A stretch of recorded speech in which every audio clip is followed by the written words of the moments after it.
तो hello everyone, welcome once again और स्वागत है आप सभी का एक न्यू क्लास में। जैसे कि आपको पता है कि हम NIOS के DLED के नोट्स को पढ़ रहे हैं और उससे जो भी शॉर्ट नोट्स हमारे बन सकते हैं और उन सारी चीज़ों को हम समझने का यहाँ पे प्रयास कर रहे हैं।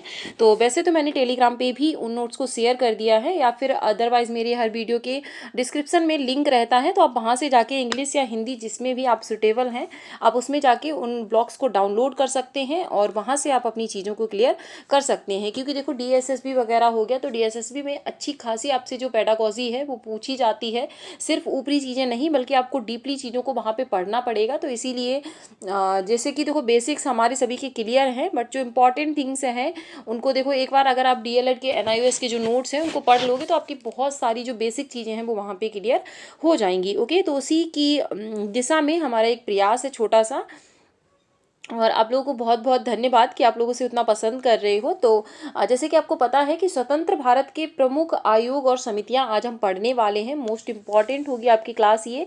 और इससे पहले हम जो हमारे स्वतंत्रता से पूर्व जितनी भी समितियां बनी थी, जितने भी आयोग बने थे जो कि हमारी शिक्षा के लिए मोस्ट इम्पॉर्टेंट थे, उनको हम पढ़ चुके हैं। तो आप उनको ज़रूर देखिएगा अगर आपने अभी तक उनको नहीं देखा है, क्योंकि वहाँ से आपको बहुत सारे जो डाउट हैं आपके वो क्लियर हो जाएंगे और बहुत सारी चीज़ें आपको वहाँ पे सीखने को मिलेंगी। ओके, तो इसके सारे वीडियोस जो हैं आपको एक प्लेलिस्ट में मिल जाएंगे, आप वहाँ से उनको वॉच कर सकते हो। तो चलिए स्टार्ट करते हैं हमारी आज की क्लास। देखो सबसे पहले हुआ क्या था, जैसे ही हमारा जो भारत है वो स्वतंत्र हुआ था उस टाइम पे जो मोस्ट इम्पॉर्टेंट समस्या थी हमारे सामने कि हमारे पास उतना बजट भी नहीं था, हमारे पास उतने संसाधन भी नहीं थे। उसके बावजूद हमें मतलब एक इतनी बड़ी जनसंख्या को मतलब कंट्रोल क्या कह लो, एक मतलब अच्छे से जीवन यापन करने के लिए हमारे देश को फिर से हरा भरा और समृद्धशाली बनाने के लिए जो मोस्ट इम्पॉर्टेंट थिंग थी वो आपकी शिक्षा थी। तो जैसे ही हमारा भारत स्वतंत्र हुआ सबसे पहले जो विचार किया गया वो शिक्षा को लेकर ही विचार किए गए कि कैसे हम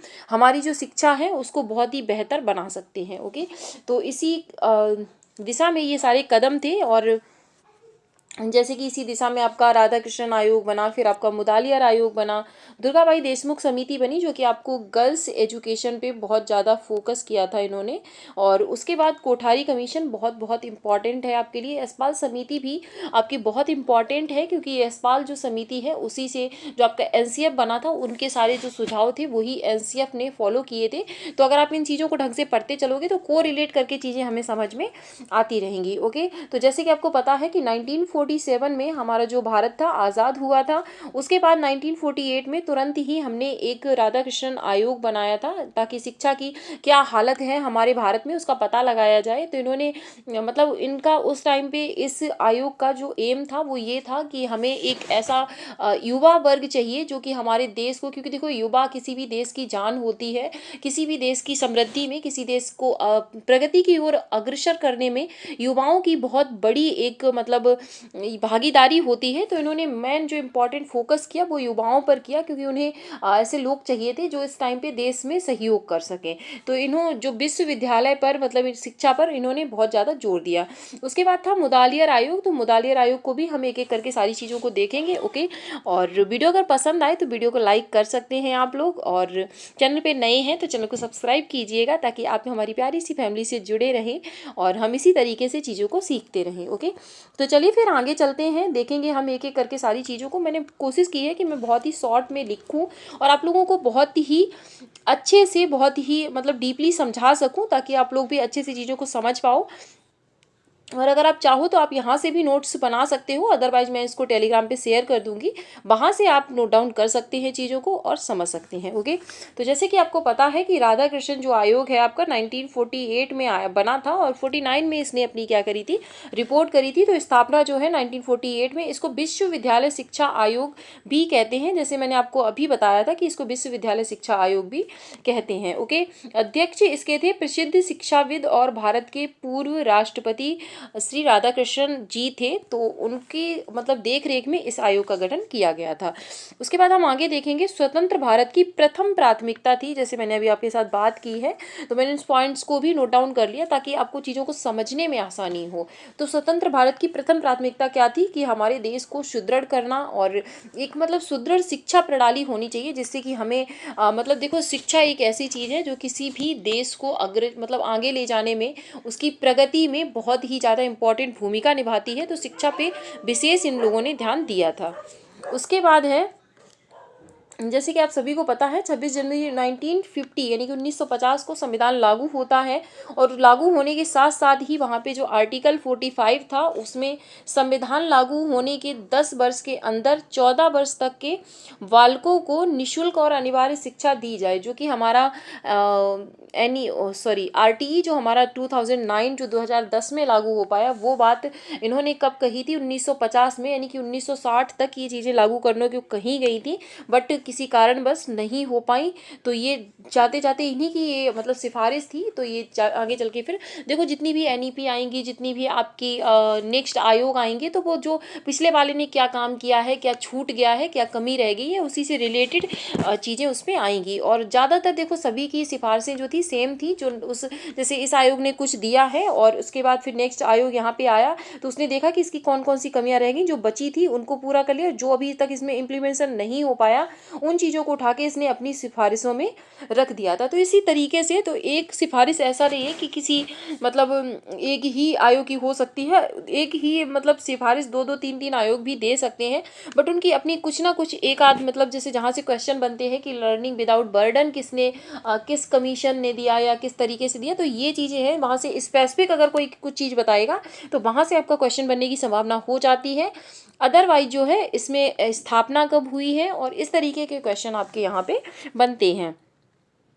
तो देखेंगे हम इसी सब के मद्देनजर रखते हुए स्वतंत्र भारत का पहला आयोग गठित होता है, जो कि आपका क्या था, राधा कृष्णन आयोग। ओके, उसके बाद हम देखेंगे आगे, इस आयोग ने अपना जो प्रतिवेदन, यानी कि प्रतिवेदन का मतलब होता है रिपोर्ट, इसने जो रिपोर्ट अपनी दी थी 1949 अगस्त में दी थी। और ओके, उसके बाद इन्होंने क्या किया था, इसके जो प्रमुख सुझाव हैं उनको हम एक बार देखेंगे। तो विश्वविद्यालयों में परीक्षा के दिनों के अतिरिक्त कम से कम 180 डेज की क्लास होनी चाहिए, यानी कि एग्जाम को छोड़कर मिनिमम जो आपकी क्लास है वो 180 डेज तो होनी ही चाहिए, अदरवाइज आप ज़्यादा भी उसको रख सकते हैं। ओके, क्योंकि ये विश्वविद्यालय की शिक्षा पर पूरा आयोग ही था, तो इन्होंने ज़्यादातर जो सुझाव भी दिए थे वो विश्वविद्यालय की शिक्षा से ही रिलेटेड आपको मिले होंगे। यहाँ पे सामान्य शिक्षा के अतिरिक्त व्यावसायिक शिक्षा पर बल दिया जाए, क्योंकि जब विश्वविद्यालय शिक्षा आप समझ सकते हैं कि युवा वर्ग था और उनको व्यावसायिक शिक्षा पर भी जोर देने की बात इसमें कही गई। उसके बाद था विश्वविद्यालय अनुदान आयोग के गठन की बात इसमें यानी कि सिफारिश की गई थी। तो विश्वविद्यालय अनुदान आयोग क्या होता है, यूनिवर्सिटी ग्रांट्स कमीशन, यूजीसी। इसके बारे में मैंने और भी कुछ एडिशनल चीज़ें लिखी हैं और आई होप आपको वो ज़रूर पसंद आएंगी। ओके, तो आगे देखेंगे। तो इन्होंने किस पे बल दिया था, यूजीसी की स्थापना पर बल किसने दिया था, तो राधा कृष्णन आयोग के द्वारा दिया गया था। इस तरीके के क्वेश्चन आपसे पुट ऑफ किए जाएंगे वहाँ पे। उसके बाद है विश्वविद्यालय अनुदान आयोग के गठन की सिफारिश, अच्छा ये हो गया था। उसके बाद है शिक्षा को संवर्ती सूची में रखा जाए, यानी कि जो हमारी एजुकेशन थी पहले राज्य सूची में थी। संवर्ती का मतलब होता है ऐसे विषय जिन पर कि केंद्र सरकार और राज्य सरकार दोनों कानून बना सके, तो वो आपके संवर्ती सूची में विषय आते हैं। ओके, तो शिक्षा को संवर्ती सूची में रखा गया कब, मैंने इसको भी नीचे नोट डाउन कर लिया है। उसके बाद इनकी सिफारिश थी सिविल सेवाओं के लिए स्नातक की उपाधि आवश्यक हो, यानी कि जो सिविल सर्विसेज में जो लोग जाते हैं तो उनके लिए स्नातक की उपाधि आवश्यक हो, ताकि एक मिनिमम स्टैंडर्ड तय किया जा सके, वहाँ पे ऐसे लोगों को सिलेक्ट किया जा सके जो कि अच्छे तरीके से चीज़ों पे काम कर सके। ओके, उसके बाद है आपका देखो मैं अगर ज़्यादा स्पीड से बोल रही हूँ तो आप मुझे कमेंट सेक्शन में लिख के बता देना। एक्चुअली मैं चाहती हूँ कि देखो ज़्यादा से ज़्यादा आपका टाइम बचे वहाँ पे और आप जल्दी से जल्दी मतलब जितनी जल्दी मैं अपनी तरफ से कर सकती हूँ तो मैं उसको आप तक पहुँचा सकूँ। उसके बाद ये मैंने एडिशनल कुछ चीज़ें लिख ली, जैसे कि यूजीसी बहुत से लोगों को नहीं पता होगा। तो यूजीसी क्या है, आपका यूनियन ग्रांट कमीशन, यानी कि जो विश्वविद्यालयों को मान्यता प्राप्त करता है, ये इसका कार्य है। स्थापना इसकी 1956 में हुई थी। हेडक्वार्टर न्यू दिल्ली में है। अध्यक्ष इसके एम जगदीश कुमार हैं। ओके, उसके बाद जो आपकी शिक्षा को राज्य सूची से संवर्ती सूची में कब रखा गया था, तो 42 कॉन्स्टिट्यूशन अमेंडमेंट 1976 में इसको जो संविधान संशोधन आपका 42वां संविधान संशोधन हुआ था, जिसे हम क्या कहते हैं, मिनी कॉन्स्टिट्यूशन भी कहते हैं, उसके द्वारा शिक्षा को संवर्ती सूची में रखा गया था। ओके, और उसके बाद नेक्स्ट हम देखेंगे कोठारी आयोग।